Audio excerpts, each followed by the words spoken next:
इंदौर के राजा रघुवंशी की हत्या के बाद में जो सोनम रघुवंशी और जो बाकी के जो 3 लोगों को पकड़ा और उनसे जो मेघालय की पुलिस ने इंट्रोडक्शन किया और वहाँ के एसपी ने जब पूरी की पूरी प्रेस कॉन्फ्रेंस की और प्रेस कॉन्फ्रेंस को सुना और उससे जो चीज़ें निकल के आई वो बड़ी चौंकाने वाली है। उनको सुन के ऐसा लगता है लगता क्या मतलब है कि जो सोनम रघुवंशी है वो दरअसल कोई आम लड़की नहीं थी। वो पूरी तरीके से एक क्रिमिनल माइंड और काफ़ी शातिर दिमाग लड़की थी वो।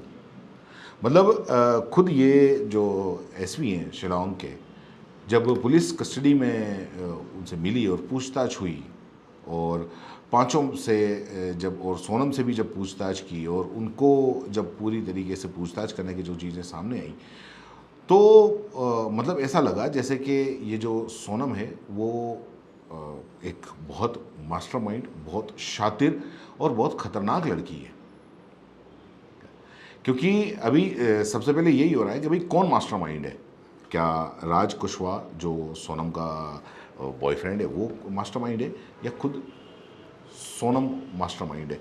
और एक चीज़ ऐसी निकल के सामने आई कि सोनम दरअसल राजा रघुवंशी की हत्या नहीं करना चाहती थी, वो किसी एक लड़की की हत्या करना चाहती थी। तो किस लड़की की हत्या करना चाहती थी, क्यों करना चाहती थी, आज की कहानी के अंदर यही बताएंगे। तो आखिर तक बने रहे और अगर चैनल पे आप नए आए हैं तो सब्सक्राइब जरूर करें, क्योंकि ये जो आप कहानी सुनेंगे उस सुनने के बाद में आपको लगेगा कि ये सारा पूरा जो मामला है वो सिर्फ इश्क मोहब्बत या किसी को रास्ते से हटाना ये मामला नहीं है। ये दरअसल ये क्रिमिनल माइंड जो सोचता है, बिल्कुल ये वो कहानी है। असल में जब फरवरी के अंदर जो रिश्ता हुआ था इसका सोनम रघुवंशी का राजा रघुवंशी के साथ में, तभी ये तय हो गया था कि राजा रघुवंशी से सोनम शादी तो करेगी। और उसकी एक दरअसल वजह ये थी कि जो सोनम रघुवंशी के जो पिता थे वो कुछ वक्त पहले उनको दिल का दौरा पड़ा था और सोनम को इस बात का एहसास था कि अगर मान लो उसने घर के अंदर मना कर दिया या अपने प्यार का बारे में बता दिया कि वो इससे प्यार करती है, यहाँ से शादी नहीं करेगी, तो शायद है कि उसके पिता को वापस दिल का दौरा पड़ जाए और हो सकता है उनकी मौत हो जाए। और ये जो इल्ज़ाम है वो अपने सर वो नहीं लेना चाहती थी, इसलिए उसने ये तय किया कि जो पिता की खुशी के लिए वो शादी तो कर लेगी, लेकिन उसके बाद में कुछ ऐसा करेगी कि उसमें घर वालों को भी मतलब इस चीज़ पे कोई एतराज़ नहीं होगा। तो उसने शादी रोकने की कोशिश भी नहीं की, क्योंकि उसने मन बना लिया था कि भाई मुझे शादी करनी है। और शादी के पहले राजा को मारने की भी उसकी कोई प्लानिंग नहीं थी। उसके पहले उसकी जो 2 प्लानिंगें थी वो कुछ और थी। अगर उन कोशिशों में वो कामयाब हो जाती तो शायद आज जो राजा रघुवंशी जो मर गए वो ज़िंदा होते, क्योंकि इसने ये पूरा का पूरा प्लान फरवरी के अंदर बना लिया था जब ये रिश्ता या रोका जो भी बोलते हैं वो हो गया। राज के साथ जो राज कुशवाहा है उसका प्रेमी, उसके साथ में मिलकर सोनम ने उसको कहा कि देखो पिता को तो मैं मना कर नहीं सकती शादी के लिए क्योंकि वो हार्ट के पेशेंट हैं। अब ऐसे में हम कुछ ऐसा करते हैं कि ये शादी मतलब हुई नहीं हुई उससे कोई फ़र्क नहीं पड़े और शादी के पहले ही कुछ ऐसा कर लेते हैं, क्योंकि 11 मई की शादी तय थी और फरवरी का आखिरी हफ्ता था और उनके पास में मार्च और अप्रैल 2 महीने थे। तो दोनों ने मिलकर सोचा कि पहला कुछ ऐसा करते हैं कि जिससे किसी को कहीं कोई दिक्कत नहीं हो, कोई प्रॉब्लम नहीं हो। तो उनका पहला आइडिया जो था वो एक सामने आया कि अगर हम लोग काम करते रहे और ये कामयाब हो जाता है तो शादी भी रुक जाएगी।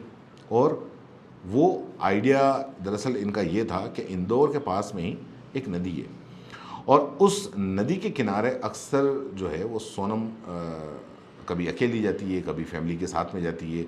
तो घर वालों को ये पता है था कि वो नदी के पास में जाती है और नदी के किनारे सोनम जाके और वहाँ कुछ वक्त बिताती है। उनका ये था कि किनारे जो सोनम जाएगी अपनी स्कूटी पर और स्कूटी नदी के किनारे पर रखेगी, वहाँ सारा सामान स्कूटी के पास होगा, अपनी चप्पल स्कूटी के पास में वो छोड़ेगी और फिर वहाँ से वो गायब हो जाएगी और ये किसी और जगह चली जाएगी। बाद में घर वालों को शायद ये लगेगा कि सोनम जब नहीं लौटी नदी के किनारे उनको स्कूटी खड़ी हुई मिलेगी। इसका मतलब ये कि वो शायद नदी में नहाने के लिए उतर गई और कहीं ना कहीं डूब गई, यानी कि ये एक तरीके से हादसा लगेगा जिसमें सोनम की मौत हो गई। और तो पहली जो 2 कोशिश असल में सोनम के अपने मौत का ड्रामा था। जी हाँ, वो उसको किसी को मारना नहीं चाहती थी और पहली कोशिश यही थी कि वो नदी के किनारे वो किसी इस तरीके से ये सारा के सारा करेंगे और एन वक्त पे उन्होंने ये आइडिया ड्रॉप कर दिया, इसलिए कि नदी में अगर बह गई और उन्होंने देखा कि नदी में इतना पानी तो है ही नहीं कि जिसकी वजह से वो डूब जाए और बह जाए।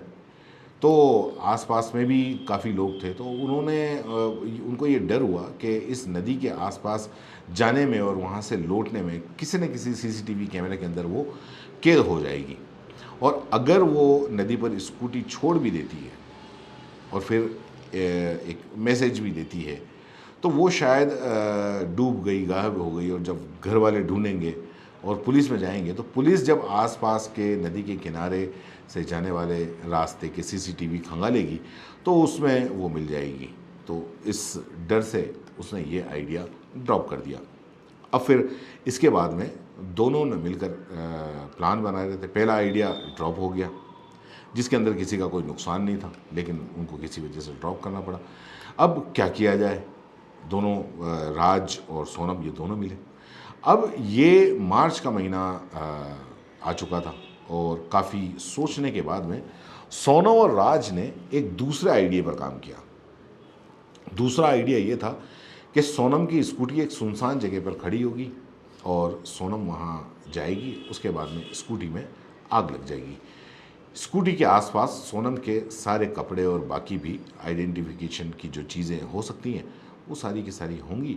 बाद में पुलिस या लोग बरामद कर लेंगे और वहाँ पे एक लाश भी होगी। लाश वो जली हुई मिलेगी। लाश पर सोनम के कपड़े होंगे, सोनम का सामान होगा, सोनम की स्कूटी होगी, लेकिन लाश सोनम की नहीं होगी। लाश होगी जली हुई हालत में, एक बिल्कुल जिसकी शिनाख्त नहीं हो सके। और जो जली हुई स्कूटी है उसी के पास में रख कर जाने का मतलब ये है कि लाश जो है वो मिली तो सही, लेकिन वो सोनम की है, क्योंकि स्कूटी के पास में मिलेगी तो सोनम की है। और सोनम और राज ने मिलकर एक लड़की के कत्ल करने की, कि हम किसी एक ऐसी लड़की को देख लेंगे और उस लड़की का हम कत्ल करने की उन्होंने एक प्लानिंग बनाई थी कि एक ऐसी लड़की जिसकी कद काठी सोनम जितनी हो।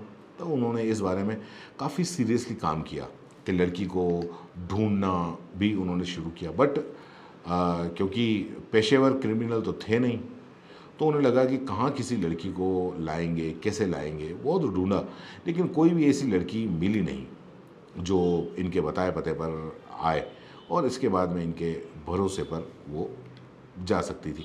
अगर कोई एक अगर लड़की मिल जाती जो सोनम के कद काठी की थी तो शायद राजा रघुवंशी की जान बच जाती, लेकिन उस लड़की का कत्ल हो जाता और लड़की की लाश उस स्कूटी के पास में मिलती और कपड़े और बाकी की चीज़ें भी मिलती, तो सोनम की ये पहचान होती और कि ये सोनम की लाश है। और इस तरह से सोनम दुनिया की नज़रों में मर चुकी होती, किसी अनजान शहर में पहुंच जाती और बाद में वो राज और दोनों एक नई ज़िंदगी शुरू करते। ये दूसरी साजिश थी, लेकिन लड़की मिली नहीं तो दूसरी साजिश भी नाकाम हो गई। अब मार्च में से अप्रैल आ गया, शादी की तारीख नज़दीक आने लगी, शादी की तैयारियां शुरू हो गई। पहली तारीख आई, अभी मई की पहली तारीख आई, अभी तक रिश्ता तय हो गया था, शादी की तैयारियां पूरी हो चुकी थी। जो राजा रघुवंशी को मारने का इनकी दरअसल कोई प्लानिंग नहीं थी और ना ही इनके दिमाग के अंदर ये आइडिया था कि राजा रघुवंशी को वो मारेंगे। उनका ये था कि वो गायब हो जाएंगे, घर वालों को लगेगा कि पता नहीं नदी के अंदर बह गए या फिर जलकर मर गई, हादसा हो गया, और इस तरीके का इनका पूरा के पूरा था। लेकिन ये दोनों के दोनों फेल हो गए। जब दोनों चीज़ें फेल हो गई तो तीसरा, क्योंकि शादी की तारीख नज़दीक आ गई थी, अब शादी को सिर्फ 11 दिन बचे थे, तारीख थी 1 मई 2025।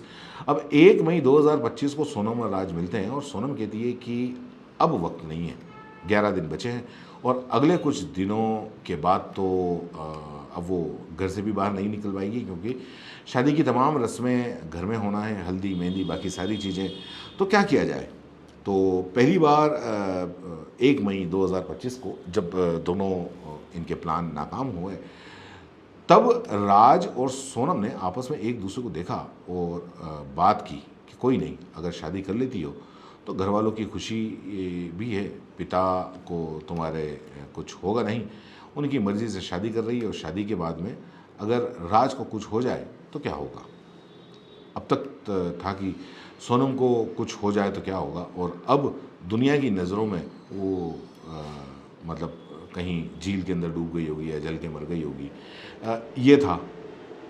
लेकिन जो सब कुछ सोनम पे आजमाया जाने वाला था, लेकिन अब राज पर आजमाया जा रहा था, मतलब राजा पर आजमाया जा रहा था कि उसने कहा कि भाई सोनम की गुमशुदगी, सोनम की जली हुई लाश की जगह अगर राजा की मौत होगी और राजा की मौत एक हादसा होगी तो 1 मई 2025 को पहली बार इस साजिश को अमल में लाया गया और फाइनल हो गया कि अब यही होगा। अब 1 मई को ये साजिश बुनी गई, शादी की तैयारियां हुई और राज अब इस शादी को अमल में लाने में लग गया। राज पूरी प्लानिंग करने में लग गया।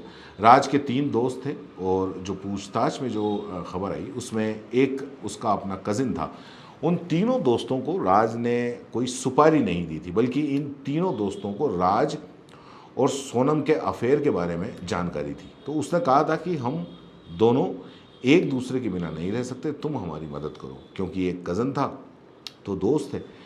तो अपने दोस्त का घर बसाने के लिए और अपने भाई का घर बसाने के लिए तीनों इकट्ठा होते हैं और फिर ये हुआ कि कहाँ जाएंगे, गुवाहाटी जाएंगे, वहाँ राजा को इस तरीके से मारेंगे, एक एक्सीडेंट लगे इस तरीके से मारेंगे। 17 तारीख को करीब 50-60 हज़ार रुपये और एक मोबाइल राज ने दिया उन तीनों को और वो 17 को ही इंदौर से निकल गए गुवाहाटी।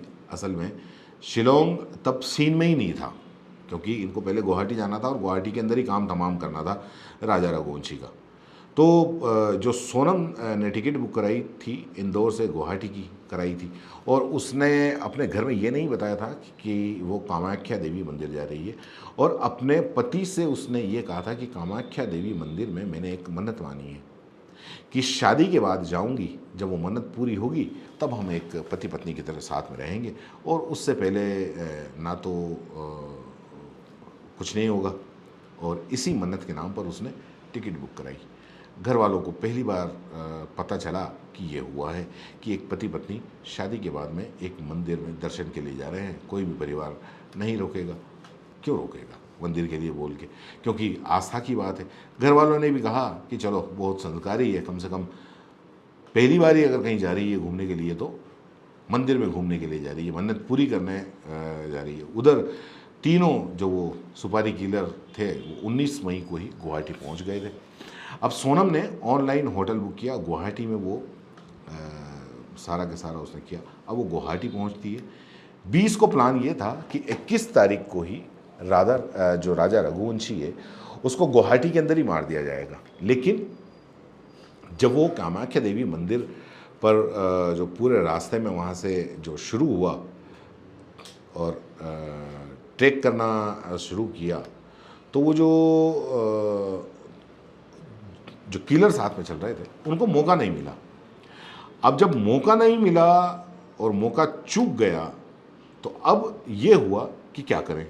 फिर उन्होंने 20 की भी ट्राई की, 21 को भी गुवाहाटी में वो थे, तो गुवाहाटी में उनको था तो उनको वहाँ पे मारना बड़ा मुश्किल था, क्योंकि पहली बार सोनम ने कहा कि जब गुवाहाटी तक आएंगे तो शिलोंग घूम कर आते हैं, उसने अपने राजा से कहा। अब वहाँ जाएंगे, वहाँ से हम चेरापूंजी जाएंगे, क्योंकि उसका जो गुवाहाटी का जो मारने का प्लान था वो तो कैंसिल हो गया था। तो इसलिए उसने अपने पति से कहा कि चलो शिलोंग घूम के आ जाते हैं, चेरापूंजी होके आएंगे, बड़ा अच्छा लगेगा, मौसम भी अच्छा है। बेचारा राजा रघुवंशी उसकी बात में आ गया और ये लोग शिलोंग निकल गए। और सोनम ने तीनों दोस्तों को कह दिया कि शिलोंग आओ। अब वो लोग भी शिलोंग पहुँचे। शिलोंग में पहली कोशिश 22 मई को ही करनी थी, जो हमने पहले भी आपको स्टोरी के अंदर बताया। दरअसल 22 मई को ये मार देते, 23 मई को नहीं, लेकिन उनको सुनसान जगह दरअसल नहीं मिली। और फिर शिलोंग पर उन्होंने जो थी काफ़ी उन्होंने ट्राई किया 22 मई को, लेकिन कहीं ऐसे जगह नहीं मिली जहाँ सुनसान जगह मिली जहाँ पर ये अपनी वारदात को अंजाम दे सकें, उनको मौका ही नहीं मिला। अब तीसरी कोशिश में 23 मई को आखिरकार वो मौका मिल गया और तीनों ने मिलकर राजा को मार दिया। कैसे मारा, क्या किया, वो सारी हम पहले भी बता चुके हैं। तो इसके बाद 3 में से जो एक सुपारी किलर है वो उसके साथ में खुद सोनम स्कूटी चलाते हुए 12 किलोमीटर तक गई और फिर वहाँ से निकली। अब जो पूछताछ हुई तो उस पूछताछ के अंदर उसके पूरे रूट का जो खुलासा हुआ, तो सोनम कैसे आई। सोनम ने 23 मई को ही राजा का कत्ल करने के बाद में एक टैक्सी बुक की और राज ने तीनों अपने दोस्तों में से एक को बुर्का दिया था, नकाब वाला जो बुर्का होता है वो दिया था। कहा था कि जब काम हो जाए तो सोनम को कहना है कि बुर्का पहन कर निकले, क्योंकि डर होता है कि कत्ल हो गया कहीं और सोनम को लोग ढूंढ न लें, क्योंकि पति पत्नी घूम रहे थे मेघालय में, तो उसके बाद में वो बुर्का पहन के निकलेगी, तो अगर नहीं निकली तो सोनम को हो सकता है कहीं देख ले। तो उस वजह से सोनम जो थी वो सीधी गेस्ट हाउस भी नहीं गई, उसने अपना सामान वहाँ पर छोड़ दिया जो भी उसके साथ में था, यहाँ तक कि जो अपना मंगलसूत्र था वो भी वहाँ पर छोड़ के चली गई थी। हालांकि बाद में जब बैग मिला और पुलिस ने खोला तो देखा कि मंगलसूत्र, अंगूठी जब पुलिस को पहली बार मतलब मिली तो पुलिस को ये शक हुआ पहली बार कि हनीमून पर जो कपल जो हनीमून मनाने के लिए आते हैं अमूमन नॉर्थ इंडिया से, वो अपनी मांग में सिंदूर, चूड़ियाँ, गले में मंगलसूत्र उनके ज़रूर होता है, लेकिन ये एक ऐसी दुल्हन है जो मंगलसूत्र एक अनजान गेस्ट हाउस में रखकर बैग में रखकर चली गई, जबकि ज़्यादा सेफ था कि वो पहन कर जाती। वहाँ से पहला उनको पुलिस को डाउट हुआ। तो 23 मई को एक टैक्सी में वो बैठती है बुर्का पहनकर और बुर्के से वो उतरती है और वहाँ गुवाहाटी पहुँचती है। गुवाहाटी में एक बस लेती है, सिलीगुड़ी पहुँचती है और बस से सिलीगुड़ी से फिर वो दूसरी बस लेती है, बस चेंज वो कर लेती है, दूसरी बस से वो पटना पहुँचती है और फिर पटना बिहार से वो बस लेती है और आरा जाती है। ये पटना से करीब 1-1.5 घंटे की दूरी पर है। आरा से फिर वो ट्रेन पकड़ती है और आरा से ट्रेन पकड़कर वो लखनऊ आती है और फिर लखनऊ से वो बस पकड़ती है और बस से इंदौर आती है। यानी मेघालय से निकली, टैक्सी में गई गुवाहाटी, गुवाहाटी से उसने बस पकड़ी सिलीगुड़ी, सिलीगुड़ी से फिर उसने बस पकड़ी और वहाँ से गई पटना, पटना से फिर वो आरा गई, आरा से उसने ट्रेन पकड़कर लखनऊ गई, लखनऊ से फिर वो बस में और इंदौर। 25 मई को वो इंदौर में उसने एक फ्लैट में एक कमरा किराए पर ले रखा था, एक फ्लैट ले रखा था। तो पूछताछ जब हुई तो उसने ये कहा कि उसने हम 27 को इंदौर छोड़ चुके थे जब पहली बार पूछताछ हुई, जिस दिन राजा की डेड बॉडी मिली थी, और 2 जून को शिलोंग में डेड बॉडी मिली। 2 जून को भी सोनम इंदौर में अपने घर और ससुराल से बमुश्किल 15 किलोमीटर की दूरी पर ही थी। इंदौर में ही एक फ्लैट में उसने पहले से तय कर रखा था कि वो उसी फ्लैट में वो 25 मई को आ जाएगी, गई और 25 मई के बाद में वो 8 जून तक इंदौर में ही रही। 8 जून तक फिर वो 8 जून को ये हुआ कि पहली एक जो गिरफ्तारी हुई जो आकाश नाम के कातिल की। जब आकाश की गिरफ्तारी हुई तो ये बात राज को पता चल गई, लेकिन गिरफ्तारी को लेकर वो कंफ्यूज था क्योंकि उसे पता ये चला कि कुछ लोग आए और उसे यानी कि आकाश को उठाकर ले गए। अब ये किडनैपिंग है या अरेस्टिंग है, ये कंफ्यूज था कि जिन लोगों ने उसे उठाया वो सिविल ड्रेस में थे और पुलिस की ड्रेस में वो नहीं थे। तो पुलिस वाले दरअसल जो थे वो सिविल ड्रेस के अंदर थे। अब रात को लगा कि किडनैपिंग हुई है या क्या हुआ है, तो वो कंफ्यूज था। तो इसी कंफ्यूजन में और पैनिक सिचुएशन के अंदर उसने सोनम को फ़ोन किया और सोनम से कहा कि 3 में से एक को किसी ने किडनैप कर लिया है। अब ये समझ में नहीं आ रहा था कि किसने किया, तो उन्हें हमारे राज का पता चल गया। फिर पुलिस है या क्रिमिनल है हम नहीं जानते, और इत्तेफाक से जिस 8 जून को पहली गिरफ्तारी हुई, उसी 8 जून को प्लान ये था कि सोनम को इंदौर से सिलीगुड़ी निकलना था, और सिलीगुड़ी के आसपास जाने के बाद में वो कहीं अपने आप को इस हाल में दिखाती कि वो ड्रग्स के नशे में है, हालत ख़राब है, किसी सुनसान जगह पर जंगल में या कहीं ऐसी जगह पड़ी हुई है, और किसी की नज़र पड़ती, पुलिस उस तक पहुंचती और पता चलता कि सोनम जिंदा मिल गई और सिलीगुड़ी के पास में मिली है। तो पूरा उधर का जो बेल्ट था वो आसपास ही था, शिलोंग के थे, मतलब शायद किडनैपर उसको वहाँ से उठाकर यहाँ छोड़ गए होंगे। तो 8 जून को उसे सिलीगुड़ी से निकलना था, इंदौर से। लेकिन 8 जून को जब पहली गिरफ्तारी हुई तो राज घबरा गया। उसने सोनम को फ़ोन किया और उसने कहा कि इस तरीके से गिरफ्तारी या किसी ने किडनैप किया, हमें लगता है कि हमारा भांडा फूट गया है। तो तुम एक काम करो, तुम अब सिलीगुड़ी का प्लान छोड़ दो और तुम गाज़ीपुर पहुँचो, और गाज़ीपुर जाने के बाद में अपनी फैमिली को फ़ोन करो और बताओ कि मुझे कुछ पता नहीं, ड्रग्स के नशे में किसी ने मुझे किडनैप किया है और यहाँ पर छोड़ दिया है। अब इस जगह पर हूँ कि 8 जून को जब इंदौर में ही सोनम को लेकर इतने सारे जब वो चल रहे थे, दुआएं प्रार्थना चल रही थी, सीबीआई जांच की मांग हो रही थी, लोग बाग गुस्से में थे। इंदौर से बुर्का पहनकर, क्योंकि अब तक सोनम की तस्वीर हर अखबार, मीडिया, सोशल मीडिया में जारी हो चुकी थी, तो वही बुर्का जो वो शिलोंग से पहनकर निकली थी, 8 जून को वही बुर्का उसने फिर से पहना और इंदौर से निकली, और इंदौर से फिर वाराणसी होते हुए वो गाज़ीपुर पहुंचती है और रात को जाती है। गाज़ीपुर रेलवे स्टेशन के बाहर आती है, फिर हाईवे पर आती है, एक ढाबे पर पहुंचती है और फिर अपने भाई को फ़ोन करती है, और इस तरीके से फिर सोनम की बरामदगी होती है। अब सोचिए कि एक जो सोनम है, फरवरी से प्लानिंग, और उसके बाद में 8 जून को इस तरह से बरामदगी, और जब पूरा पुलिस जब हर तरफ ढूंढा जा रहा था, तो उसकी हिम्मत देखिए कि वो इसी इंदौर शहर के अंदर 25 मई से लेकर 8 जून यानी कि 6 और 8 14 से 15 दिन तक ये इंदौर के अंदर रहती है उसी घर में, और किसी को पता नहीं है। लेकिन इस कहानी का सबसे अजीब पहलू ये है कि जिस घर में 15 दिनों तक सोनम इंदौर में मतलब जो रही, देवास गेट करके वो इलाके का नाम है, तो बस इतना पुलिस को पता है कि उस फ्लैट के बारे में, जो फैक्ट के बारे में, अभी तक न शिलोंग पुलिस को पता था, न इंदौर पुलिस को असल में उसका एड्रेस क्या है ये पता है।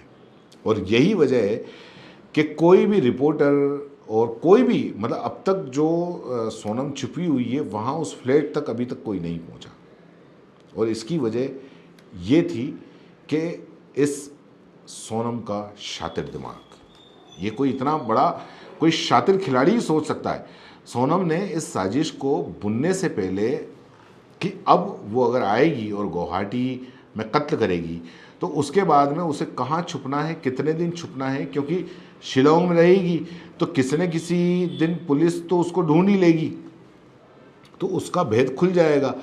तो उसने जो रेंट पर घर लिया था, अब इसकी भी दरअसल 2 थ्योरी आ रही है कि उसने रेंट पर नहीं, दरअसल उसने पैसे से ख़रीद लिया था।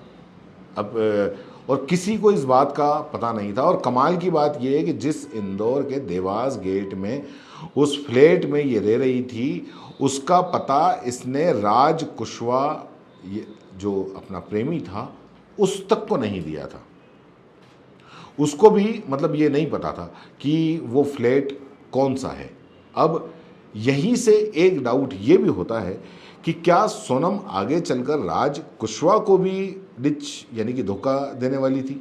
तो इस बारे में अभी पूछताछ चल रही है और उस पूरे केस के बारे में जो भी सामने आएगा, तो वो जो दो प्लानिंग थी जो हमने आपको बताई कि जो वो की थी उसने राज की थी, और राजा को गुवाहाटी में मारना था, वो भी राज कुशवाहा की प्लानिंग थी।